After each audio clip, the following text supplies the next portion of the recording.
kulan waxaan dhageystayaal ku soo dhawaada barnaamijka muhuraan qaybtiisa 15aad. barnaamijkan waxaan kaga hadalnaa kaalinta muuqata ee howlgalka midowga Afrika AMISOM uu ku leeyahay xasilinta iyo horumarka Soomaaliya. barnaamijka muhuraan waxaan ku soo qaadanaa waraysiyo kala duwan oo aan la yeelanay qaar ka mid ah qurbo joogta Soomaaliyeed ee dalka dib ugu soo laabtay kadib markii ay xasiloonadu ku soo noqotay qaybo badan oo Soomaaliya ka mid ah iyadoo ciidamada midowga Afrika ee AMISOMna ay door muhiim ah ka ciyaaraan soo celinta nabadda iyo kala dambeynta dalka ka jirta. qurbo joogtaan ku wareysano barnaamijkan ayaa u badan xubno ka mid ah madaxda dawladda, xildhibaano, siyaasiyiin, saraakiisha ciidanka iyo ganacsato kuwaas oo dhammaantood dalka ku soo laabtay si ay wadankooda u samata bixiyaan.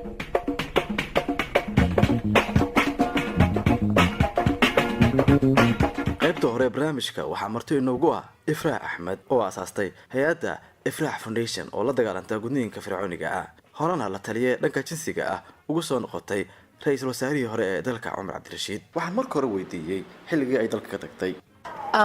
اولا السلام عليكم ورحمه الله وبركاته. Soomaaliya waxa ka tagay waqti hore markii ugu horeysay waxay waqtiga dagaalka waa qaxayna la maxal yiraahday shay banaanka Muqdisho meelahaas oo qaxayna waa soo noqonaynay qaxitaanka ugu dambeeyay waxaan qax ku tagay dalka Itoobiya Addis Ababa ka bacdina waxay suurta gashay in Yurub aan matqaan nasiib u yeesho in aan tago kulay Soomaaliya qof markii la yiraahdo maxaa ku kalifay ina baxdi qof walba iska ogyahay weyn cadahay qof walba oo Soomaaliya dalka tagay Soomaaliya waxa uga tagay dagaalka iyo dhibaatooyinka waqtigaas ka jiray waqti hore markaas Ifraax da'daadu ama qiyaastii meeqa sano jirtay markaas runtii aad u yaraa waqti hore ahayd 12 door jira Ifraax markii ciidamada midowga Afrika ay Soomaaliya yimaadeen oo ay dagaalka kula jireen al-shabaab markaas halkee ku sugneed xaaladaasna waqtiga soo ku ahaa waqti xeed mahna 2007 waqti waxeed la kala ordayo matqana la siiqahay waqti aad u adag ma ahayd wax walba iska adkayn Soomaa waxa way dhibaatooyin badan iska jiray oo aqabada haweenka xitaa lagu kontroolayo sida u labisanayaan amba maaragtay cabsi badan ay jirtay yani dagaal cusub soo wajahnay markii aad tagtay wadanka ku martigeliyay Ireland ma dareentay marnaba in wadankayga oo kala joog run ahaantii Ireland aniga waxaan dhahaa gurigeyga labaad waa maxaa yeelay anigoo qaxooti ah luuqadna aqoonin meelna aqoonin wadanka nabadgeliyo ay siiyay nabadgeliyada ka sukoow markii ugu horeysay aan nabadgeliyo dalbanayay wax lagu yiraahday waxa joogtaa meel nabad ah waxaad la simantahay xaquuq ahaan dadka markaas dalka u dhashay sidee ula socotay xaaladda Soomaaliya sidee ula socotay howlgallada ciidamada AMISOM marka ay wadaan waxa fiirsan jiray TV-ga markaas Soomaaliya aad uga shaqeynay waxa ahaa Malena University TV waxa fiirsan jiray dhibaatada Soomaaliya ka jirto waxa xasuustaa maalin idoo laga hadlayo abaaraha waxaan arkay hooyo qashinka mooska qobkiisa dhaxday cunugeeda u karisay cunto uga dhigtay maalintaas waxa go'aan ku gaaray in TV fiirsan aniga cunto cunaya waxa raba sameynaya waxa arkay hooyo Soomaaliyeed inay awoodi cunugeeda inay cunto siiso taasna waxay ugu qasabtay inaan matqana aan iska dhaafo maxal yiraahdo TV fiirsashadiisa laakiin waxa la soo jiray qoraalada waxa akhri jiray dhibaatooyinka haweenka loo geysto sida arimaha oo tacdiga kale reer galbeedka markay ay qoraalo qoraan oo Soomaaliya ku saabsan waxa ka oo jiray gabdhaha yaryarka ee la faraxumay waxa ka xumaan jiray ilmaha yaryarka oo la askareeyo waxa ka xumaan jiray waxyaabo badan oo markaas khasaaro iyo dhibaato wadanka ku ah oo markaas dadkeena ay soo wajahay marka waxyaabaha ugu weyn ka caawiyay ama ku suurtageliyay in wadankaaga aad timaado oo aad ka dhex shaqeyso oo waliba shaqooyin adag aad ka qabatid maxaa kugu dhiirigeliyay 2013 ahayd markii ugu horeysay Soomaaliya ku soo noqdo marka soo noqday 20 maalmood ay joogay 20kaas maalmood waqtigeyga waxa ku qaatay xirada qaxooti oo ku taalo degmada Hodan agaarkaas deganaa subax kasta waxa aadi jiray xirada qaxootiga waxa sameey jiray ilmaha yariiska oo meesha kaamka joogo amba wiilal ha ahaado ama gabdhaha ahaado ilmaha yaryarka la sheekeysan jiray waxa sameey jiray waxa gadi jiray nina baxasta maalin gabar yar oo dacsalaan ah qorax kuleel jirtay waxay waday saxan weyn oo loo saaran yahay ee wareejinaysa waa wacay meeqa gado saayday ma qaano kun shilin ma idhaahda wax saas camal gabadhii lacag fiicanaa siiyey saxanka dhanaa ka qaaday ilmaha yariiska meesha joogaa siiyey u qaybi maalin kale waxaa la kulmay aniga arrimahan gudniinka aada ugu doodayo maalin maalmaha ka mid gabdho ka mid ah oo xerada aan kula kulmay oo aad u faraxsanaa arkay markaasaa dhaa maanta maxaa u faraxsantihiin gabdhaha marka waxay ii sheegeen in jimcaha la gudi doono waa ka naxay wax aa sameey kas waay gudniinka xun oo foosha xun lagu sameynaa markaan maqlay ayrigaas runtii aada uga naxay haddana wadankii waa ku cusbaa meel aan ka bilaabo may jirin aan 2006 Soomaaliya ka tagay runtii ma fahanti meel aan ka bilaabo may jirin waxaan sameeyay qof oo mas'uul ah oo dawladda ku jiraan waxaan dhahay arintaas jirta maxaa sameeyaa wuxuu ugu dhahay qalbigaaga sidoo jecel yahay sameey wuxuu ugu qaadatay saacado ina fikiro sidii ay gabdhahaas ku badbaadi lahaa iyadoo la ogaaneen qofka ahay haddana waa ogtahay markii oo qofka qurbaha ka imaado waxaan ugu xiran fikrada aad u adag oo ah yacni dhibaatooyinka aad la kulmi kartid anoo cabsi ugu jirto oo haddana aan rabin in leega ogaado meeshaas aan joogo xerada inaad tagayo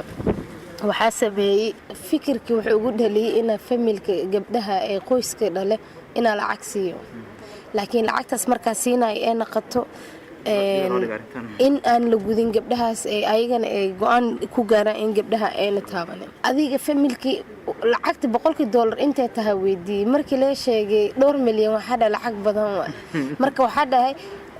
$100 oo halaas milyan ee waa ku badbaadin karaa hal gabar inaan la taabanin bis familkii adig waan la sheekaysta wax badan markay ii sheegeen waxa ku dhahay gabdhaha gudina marka ani waxay ugu dhahay adiga maxaa sababta aad wax ka dhahay Nairobi ka imaaday Nairobina waxaa dhahay wadan waxa waaye wacyigelin laga sameeyay gudniinkan inuu wax yahay oo xun yahay adiga maamooyinku ay dhageysteen markii ugu dambeysay adiga way iga ogolaadeen gabdhaha inay laakiin waxa ugu dhahay sunna u gudeena sunnada xitaa hadaa ogolaad macnaheedu waxay tahay in gabdhahaas ay jari doonaan marka halka mid kaliya oo go'aanka aan ku wada qaadano waxay ahayd anaka dad muslim ah Soomaali markii diinta islaamka la yiraahdo aad ugu adagna beebeen ma ugu dhaarano kutubkii oo 114 gacanta u geliyay in ayna gudhin maalintii ay dhaarteena meeshii ugu dambe waxa dhahay hada u naqatid maalin kale hadana meeqa gabdhood oo mataqaana dad inta isku sheegaan oo lagu keenaa lagu dhahaa lacagaaleys dawladda go'aan shaqadeeda bilowday oo inaad la shaqeyso waxa la shaqeyn marka ugu horeysay dawladda asoo gal waxay ahayd waxa xasuustaa 2013 markii la casuumay dawladda hore oo Xasan Sheekh madaxweynaha ka ahaa markaan waxa isku aragnay Brussels madaxweynaha interview ka qaaday anoo hay'ad oo Amnesty International la socdo arimaha ka wareysanayna waxay ahayd arimaha xuquuqda aadanaha iyo arimaha kufsiga kadib waxa arkay opportunity Soomaaliya hadaa tag in la shaqeyn karo amba aan wax fikradeeda wax ugu soo saacidin karo wasiir Khadija markaas wax isku aragnay shir lagu qabanay Brussels oo markaas waxay ahayd Khadija Maxamed Diire wuxuu ku jirtay guddiga xuquuqda aadanaha oo baarlamaanka markaasna waxay ahayd xildhibaanad ma ahayn xitaa wasiir maamada wasiir markay naqateen gudoomiyaha gobolka Banaadir hadda oo duq magaalada injineer Cabdiraxmaan Yariso wasiirada iige wasaaradda haweenka ku soo biiray sif oo xawli shaqeynayay oo voluntary sharci badan ee wasaaradda soo dhistay aan qayb ka ahaa wacyigelin badan aan waxaan ka sameynayay arimahan oo kufsiga xadgudubka oo loo geysanayo haweenka waxaan aad uga hadlayay gudniinka gabdhaha waxaan caawinayay barakacayaasha meesha shaqada ka soo bilaabay 2016 marka Soomaaliya ka tagay waxaan Talyaaniga isku aragnay ra'iisul wasaaraha Umar Cabdirashiid oo aan u sheegay barnaamij oo shaqada qabanay iyo CV-gayga u dhiibay markaasna arimaha oo waxa laga hadlayay oo ii sheeg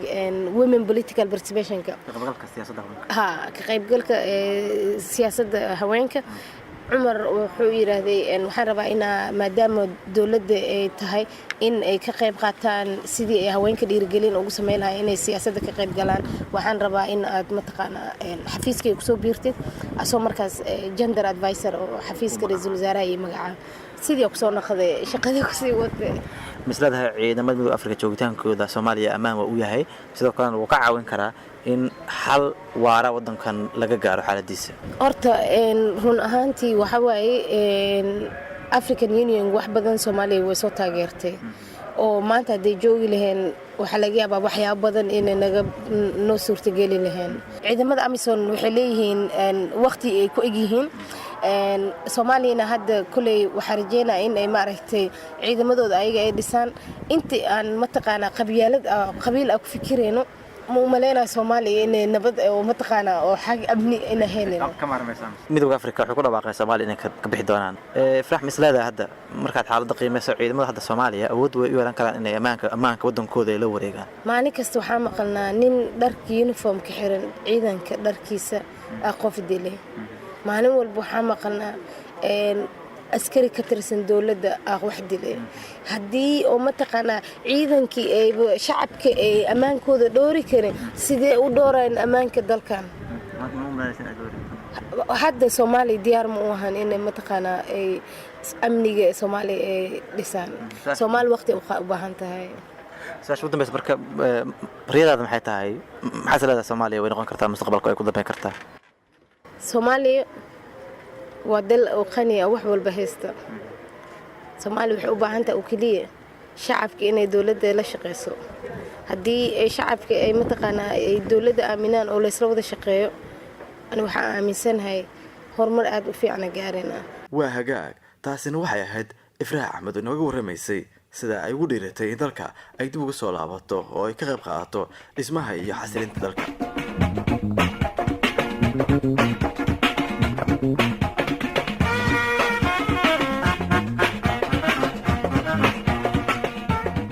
weli dhegaystayaal waxaad dhegaysanaysaan barnaamijka Muhuraan oo aan ku wareysano qurba joogta dalka dib ugu soo laabtay si ay ugu lug yeeshaan siyaasadda, ganacsiga iyo adeegyada kale ee dalka kadib markii howlgalka midowga Afrika AMISOM kaalin uu ka qaatay xasilinta dalka. qurba joogta dalka dib ugu soo laabtay waxay dhiirigelin weyn u noqotay bulshada ku dhaqan magaalooyinka kala duwan ee dalka waxayna sare u qaaday rajada dadka Soomaaliyeed. qurba joogta ayaa kaalin weyn ka ciyaartay horumarka siyaasadeed ee dalka ka jira. qaarkood waxay abuureen goobo ganacsi oo shaqooyin ayay u abuureen dhalinyaro aad u badan halka qaar kalena ay hirgeliyeen goobo caafimaad iyo waxbarasho oo ay dadweynuhu ka faa'iideystaan. haatanna qaybta labaad ee barnaamijka Muhuraan waxaa inoogu marti ah Sayid Xasan Cali oo soo noqday wasiiru dowlaha wasaaradda beeraha maamulka Hirshabeelle. waxaan marka hore weydiiyey doorka uu qaatay tani markii uu dalka dib ugu soo laabtay.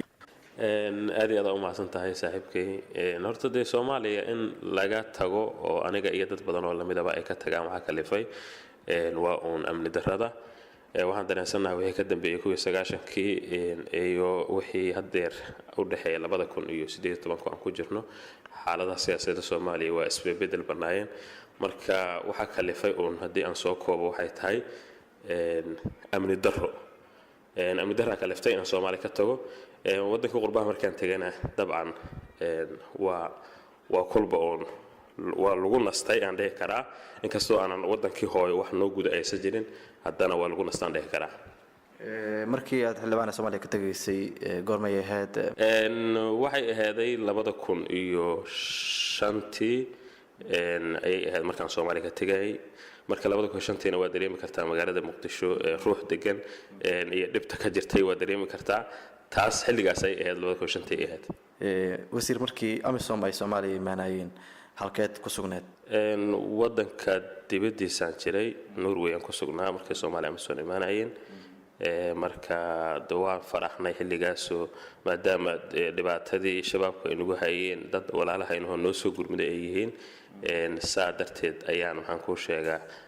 aan xaggaasaan joogay laakiin waa la socday xaaladahooda iyo qaabka ay u yimaadeen. markii aad gaartay dalka Norway oo waddanku martigeliyay marna ma dareemtay in waddankaagii oo kale aad joogto xaaladdu sidee kugu ahayd markaas? aad iyo aad runtii markii aan tagay waddanka Norway oo sharciga ay siiyeen waan ku farxay. waxaan dareemay in aan joogo waddan aan ku noolaa karo runtii oo aad ii farxad geliya. mar kastaba waddankaagii hooyo wax lamida ma jiraan laakiin haddana waa waddankaygii labaad oo aan ku noolaaday oo aan maxaan kuu sheegaa wax badanna aan ka soo qabsaday wax badan oo maxaan kuu sheegaa fahma oo aan ka haystay waddanka hooyo markii aan joogo faham badan oo aanan haysanna runtii waa igu soo dhaliyey marka waa waddankaygii labaad waa waddan aan ku farxay waa waddan aan maasha allah aan aad u jeclahay markii aad qurbaha joogtay sidee ula socotay xaaladda dalka gaar ahaana howlaha ciidamada midooda africa ay soomaaliya ka wadaan maxaase ka aaminsanayd howlgalka amisom aad iyo aad horta qof soomaalida qurba joogtahay badanaa un waxa ay la socnaan waxay tahay joornaalada iyo idaacadaha ay wax ka dhageystaan shakhsiyaad la soo wacana way jiraan dabcan oo lala soo xiriiro marka haddii dhacdooyin waaweyn uun dhacaan oo idaacado iyo websayde ay soo qoraan dee inkastoo dee websaydada iyo idaacadaha naftooda aanaan badanaa lagu wada kalsoonaa karin haddana waa la soconnaa wixii uun dhaco haddii geeriyu dhacdoo kale dabcan waa la xusuusanaya waa la ogaan karaa marka waa la soconnay xaaladaha si kastoo aan ula soconnaba waa la soconnay waana ku faraxsanayn runtii sababtoo ah waxaan u aragnaa inay yihiin dad walaalaha inuu noo soo gurmaday oo garab siinaya soomaalida maxaa kugu dhiirageliyey oo kugu qasbay inaad mar kale dalka dib ugu soo laabato dhowr arrimood waa midda koobaadii horta sidii markii waddanka markaan ka baxayay xaaladdu ku sugnay maanta kuma sugna maantay horumaraa la gaaray isla xisaabtanaa yimiday waxaa timiday in aan wixii ay dowladdu ay naga wada dhaxayso cid kastee soomaaliya ay dowladdu ka wada dhaxayso waxay u kalifa marka in aan haddii bulshadii aan shalay ka soo tegay aan u imiday in aan horumar ku soo kordhiyo hadday ahaa lahayd wacyigelin iyo hadday ahaa lahayd maxaan ku sheegaa dhaqaale hadday ahaa lahayd tusaalooyin inaan siiyo sida waddankaa looga nool yaho muwaadiniinta norwejiyaanku sida ay u nool yihiin sida laga rabo soomaalidu ayakuna inay u noolaadaan waxay u kalifa marka inaan waddanka dib ugu soo laabto waxay tahay nabadii oo la helay oo sida shalay uusa ahayn waddanku iyo inaan soomaalidu walaalahay la qaybsado dhibta ay ku sugan yihiin wacyigelin iyo horumarna aan waddanka ka sameeyo waa hagaag markii aad soo laabatay goormeed bilowday in aad la shaqayso hadda maamulka aad ka tirsaneed oo kale hirshabeelle iyo guud ahaan dowladda goormeed bilowday in shaqada aad qabato dhanka siyaasadda la xiriirta markii aan imidba waxaan sameeyey in aan dadka beelaha ah iyo dadka deegaanada aan la wada hadlo waxaa dhacday marka waqtigaan imaanayay hirshabeelle ayaa la dhisayey dhismihii hirshabeelle oo waqtiga badan qaatay ayaan qayb ka soo ahaa wadaxaajood dheer ka bacdi in hirshabeelle la dhiso ay dowladdu ku guulaysatay dadkii ka saaciday dowladda oo odayaasha dhaqanka iyo u dhexeeya dowladdana ayaan ka mid ahaa waxyaaba ugu waaweyn aad dhihi karto intii aad xilka wasiirnimada haysay waad ku guulaysatay oo maamulkaaga kula guulaysatay maxaa ka mid ahaa waxaa ka mid a waxyaabaha aan dhihi karo waa ku guulaysatay waxaan samaynay heshiisyo badan oo aan la galnay dowlado kale oo naga caawiya maadaama ay aheeday shaqadaydu beeraha aheeday naga caawiya beeraha waxaanu samaynay oo saxiixyo badan aan ka helnay iyo caawinaad badan inay naga siiyaan dowladaha walaalaha turkiga oo kale webigii in laga saaro qashinkii iyo caradii ku soo kortay in la dhiso biyo xireenkii waqtigii hore dowladdii dhexe shaqay jiray joogitaanka ciidamada midooda africa ee soomaaliya joogaan mis leedahay aqalka waxay keeni doontaa in dib u heshisiin waarta waddanka la hirgeliyo waan isleeyahay maadaama ay dadaal badan ay noo hureen oo naftooda u hureen oo 24 sano ay taagan yihiin de Soomaalida laga rabaa in aan ciidankan dhisano inta ay nala joogaan walaalahan AMISOM dawladdu sida ay sheegtay waxay rabtaa inay waddanka guud ahaan ay gacanta ku dhigto amnigiisa dawladdu waa horusocod badan ay sameysay hadii dib loo eego sanadkii aan hadda soo dhaafnay xilka hayeen waxay ka gaaleen dhanka amniga horumar badan walow ay jiraan dhibaatooyin fara badan oo magaalooyinka waxa isaga banaadaan ay jiraan haddana waan isleeyahay dawladdu haddii AMISOM weligayna lama joogayso laakiin waqti kooban oo mucayan ay joogaysaa marka dawladdu dadaalkeeda way haysaa dabcan saan qiyaasayo waana ku rajaweynahay inay dawladdu ay waddanka hana doonto AMISOM markay baxdo rajada ku muuqata marka AMISOM ay baxaan marka AMISOM ay baxdo rajada ku muuqata waa maxay riyadaada wasiir rajada ii muuqataa waxay tahay in aan isku filnaan doono inaan Soomaaliya ciidamadeedii karaamadeedii sharaftii ay hor u leedahay wadamada Afrika iyo caalamka ay ku leedahay inay dib u soo cesho doonto Soomaaliya xor in la heli doono rajadaas ayaa ii muuqata waa hagaag kaasina wuxuu ahaa Sayid Xasan Cali oo u waramayay Mahuraan kana hadlayay doorkii wadankan uu ka qaatay tan iyo markii uu soo laabtay guud ahaan barnaamijka Mahuraan oo inaga qayb galeen Ifraax Axmed oo ah agaasimaha hay'adda Ifraax Foundation iyo Sayid Xasan Cali oo ahaa wasiir dowladii hore ee wasaaradda beeraha Hirshabeelle waana inta barnaamijka waxa idiin soo gudbinayay anigoo ah Axmed Maxamuud haatanna waxaad u diyaar garowdaan qaybta codadka taleefanada ee barnaamijka oo aad ku soo diri kartaan idaacadaha barnaamijkan baahinaya si aad aragtidiina uga dhiibataan su'aasha barnaamijka